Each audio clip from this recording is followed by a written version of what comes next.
Today's video is brought to you by Swagbucks. You can watch videos, play games, or take research surveys to earn some extra cash and gift cards. I like to shop online through Swagbucks so I can earn rewards from places like Amazon, AMC, or Target. So click the link in my description and you'll get a $5 sign up bonus. That's a nice drink on me. Thank you Swagbucks for sponsoring this video.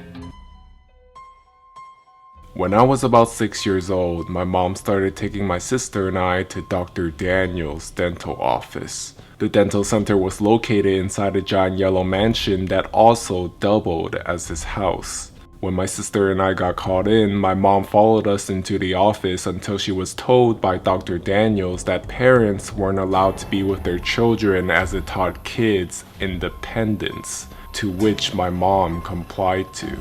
Growing up, I had bad anxiety and selective mutism, so the moment we all separated, I cried because I was so scared.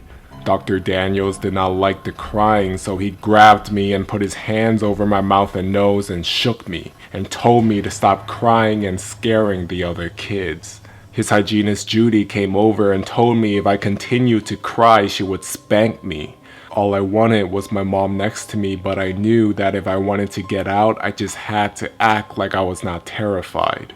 After the first appointment, my sister and I told my mom that we were scared of the dentist, but she just took it as me being an anxious child, so we continued to see him. Each visit was just as terrifying. Every time we went to the dentist, Dr. Daniels, or the Tooth Man as he called himself, always had us have heavy dental procedures done. We had sealants done on several baby teeth and plenty of teeth removed, some with his fingers with no regards to pain at all. He would leave us there with the retractor on for about 45 minutes or so before he came to work on our teeth. Sometimes he would eat his lunch while we sat there with our mouth open. Probably one of the worst pains I've ever felt in my life. There was one time in the 3rd grade I was in so much pain waiting I couldn't take it. I sat up on a chair and tried to scream and cry as loud as I could. Dr. Daniels came rushing over angry and he screamed at me for being a big baby and scaring the other kids. I was so sad at myself because I hadn't cried in so long. He then took me back to my dental chair and then pinned me down to the seat in a straitjacket. He put my retractors back on and said that I would have to wait longer because I caused such a scene. Afterwards, my mouth would become so swollen and filled with rashes. It hurt to talk for days. He would often tell my mother I was a difficult patient. If I so much as winced at his torture. When I was in 7th grade, I started getting braces, so I went to see an orthodontist. We stopped seeing Dr. Dan and I had a new dentist who was actually nice. I never known that getting your teeth cleaned didn't have to feel like going through a saw trap.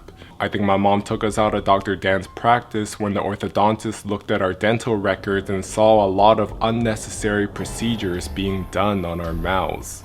Not long ago, I was having a conversation with a friend about our childhood fears and instantly my mind went to the Tooth Man. Curious, I googled him and to my happiness, the practice was shut down. Also left under his name was a Yelp page that was still up. The page was filled with numerous 1-star reviews from former patients that were once abused as kids in his office. Their experiences were so close and some identical as to what I went through. A lot of the procedures Dr. Dan did were just a scam for him to collect money off our parents' insurance.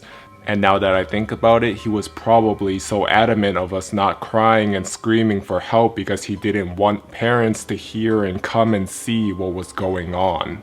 It's hard not to blame your parents in this situation, but the truth is this man was a swift abuser. For every bruise and swell, he would have dental explanations that would make my parents feel stupid for asking. I don't blame my mom for not believing us, and eventually she did come around. To any parents watching this, if you're ever told to not go in with your child to an appointment, something's definitely not right.